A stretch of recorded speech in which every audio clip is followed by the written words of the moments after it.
Wolves in the background. Game 3, Thunder taking on the Timberwolves. The Wolves getting contributions in areas they didn't get in games 1 and 2. Hartenstein here with the miss. Anthony Edwards gets the loose ball, takes it the other way. You know he was feeling it in this game. Edwards again with the steal, taking it down for another dunk. Edwards did not have a dunk in the first 2 games of this series. He had 2 in the first quarter. That means that Anthony Edwards, he was in his Birkin, as the kids say. Let's take a look at some of the supporting cast. Terrence Shannon Jr. came in, making his presence felt. Finishes with the floater. Then Shannon gets the fast break. Finishes on the other end with the layup. Had 9 points in the first half, 3 of 5 from the field. Shannon had 2 total points in this series entering game 3. How about Naz Reid? Gets the 3 to go. And then Edwards swinging it to Reid. Knocks down another 3. He was 0 for 12 from beyond the arc in the first 2 games of this series. He finished with 2 of 2 from 3 in the first half. How about Julius Randle on defense? With the closeout contest on Jalen Williams, forcing a miss right there. Randle switches on SGA, gets the contest right there on the step-back jumper. Randle held OKC to 4-12 from the field on the primary defender. They win this one. Here's the NBA Countdown crew. Well, gentlemen, we just watched a tale of 2 entirely different teams. I thought we knew who the Oklahoma City Thunder and the Wolves were, and they seem to have Freaky Friday'd in this game, Stephen A. What did you learn about Minnesota? I didn't know what the hell I was talking about. Let's let the world know that. I mean, I thought that they were going to come in here. Finally. I'm an honest man. Yes. It's a rare moment. Hold on to it, my brother. Hold on to it. The bottom line is I expected the Minnesota Timberwolves to come in here looking at a team that couldn't put the ball on the floor, couldn't really score from the perimeter, was getting pushed off the three-point line, didn't know what to do. And they hit 50% of their threes in game 3. 20 of 40. They shot 50%, better than 50% from the field. I didn't recognize this team tonight compared to what we saw in games 1 and 2. But hats off to them. Ant-Man led the charge because he came out ultra aggressive. Julius Randle was putting the ball on the floor. Naz Reid and them came off the bench, and they were making things happen. They deserve a lot of credit, and hopefully this wasn't a one-off. They show up and play like this in game 4, we've got ourselves a series. So what we saw tonight was the A-plus version of the Timberwolves. Now the question is, they don't have to do this, and I don't expect this to happen again, 40 points, victory. But they got they had a D, D-, C- in Oklahoma City. Right. So can they show up on Monday with a B, B+, A-? Doesn't have to be this. But they can't. I don't see this happening again, but they did it when they had to do it. Right. And the Thunder, conversely, that was, I don't know what that was, because that's not what we saw in Oklahoma City. That's not what we're used to. For me, understand why you win or why you lose. They didn't turn the ball over tonight. Julius Randle got going, and their bench was outstanding. Chris Finch went to Terrence Shannon Jr. Yes. 9 points in that second quarter. Huge coaching move by Finchy. Great job. Yep. And his guy delivered for him. Terrence Shannon Jr. outscored anybody on the Thunder squad. That's what we're talking about in this game. I mean, look, he was new in the rotation, right? He probably wasn't even in the scouting report, so that's what ended up happening. You come in, and all of a sudden you just hit them by surprise. But again, I'm looking at this Minnesota team, and I compare them to like an iPhone, right? Like in what way? Hear me out. To iPhone. We'll try. I know. I don't see. They signal been weak. You know why? Because they tower been down. You know who's been that tower this entire season, this entire postseason? It's been Julius Randle. All of a sudden, he come out, he had a plus 38. Now, all of a sudden, them bars, them signals are stronger. You can hear me a little bit louder on the cell phone now. That's what I'm looking at tonight. And he responded in great fashion after getting benched in the fourth quarter. Right. He didn't feel sorry for himself. He came out there, he competed. I saw him getting engaged with the fans. He was dabbing up his teammates. True professional. That's nice, and we're going to see how OKC responds to that now, because what were we raving about coming into this game? How elite their defense was. It was non-existent in game 3. What's going to happen in game 4 I on will the road? say, We'll see. we were all standing back there in the back hallways of this arena as the Timberwolves were coming back in. There was no whooping. There was no hollering. There was Going into the game. After game 2, he talked about feeling tired going into the game. Well, if you take that into account in this game, there you go. Anthony Edwards, though, finished with his 15th career 30-point playoff game. If you want to put that in perspective, and we do, all other Timberwolves players have combined for 15 of those games. All of them. The next closest player is Kevin Garnett with 7.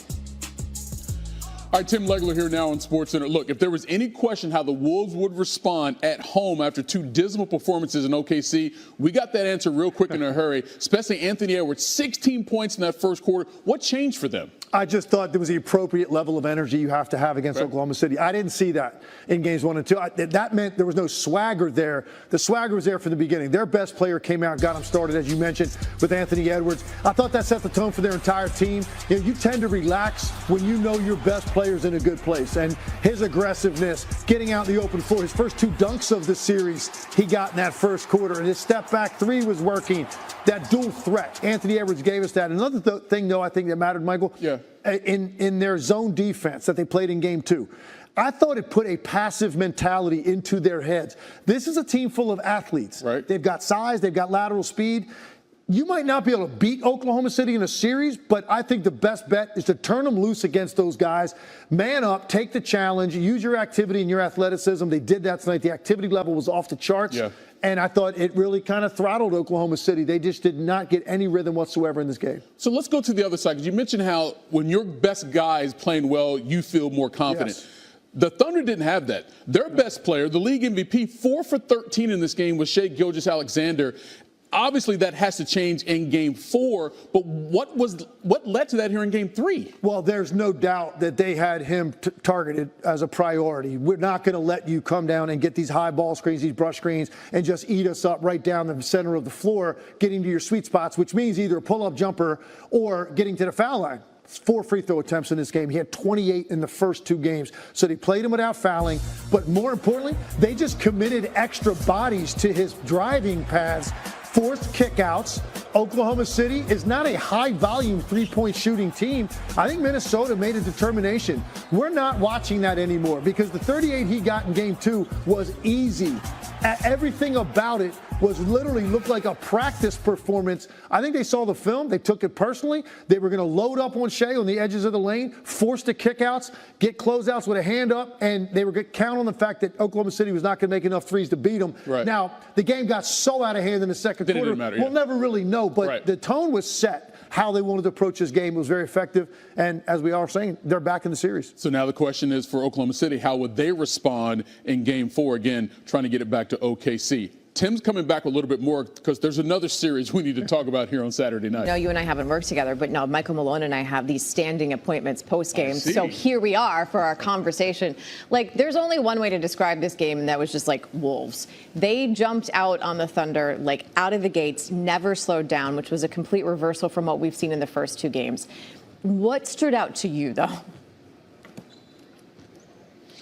I could give you all the stats in the world, but to me, what really stood out was just how aggressive and how physical and how urgent the Minnesota Timberwolves tonight. You didn't see that in Game 1 and 2 in OKC. I felt Rudy Gobert had a really big influence on tonight's game. His aggression defensively, had 2 steals in the first half, being aggressive in the pick and roll, not letting Shai get comfortable. And they got out and ran. That was a really big change of events. Minnesota took care of the ball tonight. They did not do that on the road, and that fueled their break. And you got to give a lot of love to Julius Randle.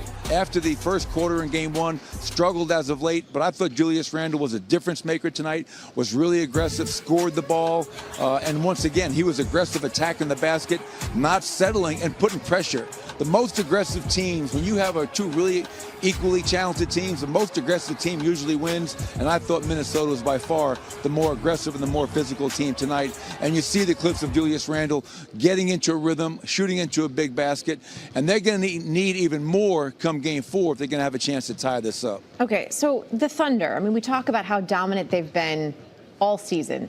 They're used to doing what was done to them tonight. They're used to doing that to other teams, not so much being on the receiving end. So when you look ahead to Game 4, what adjustments do they have to make to not have this happen again? Well, obviously it starts with the MVP. Shai came off of a 38-point game in Game 2, held to 14 tonight, only 4 free throw attempts, and had 6 turnovers. So he's got to set the stage. You can see right here, he had some really good looks that didn't go down. There's no doubt in my mind that Shai will be more than ready for the opportunity come Game 4. But it starts and ends with him. Then behind Shai and his influence and his impact in Game 4, He needs some help. Chet Holmgren, Jalen Williams especially, got to step up and make shots when all the focus on the defense for Minnesota is worried about Shea. Other guys got to step up and make plays.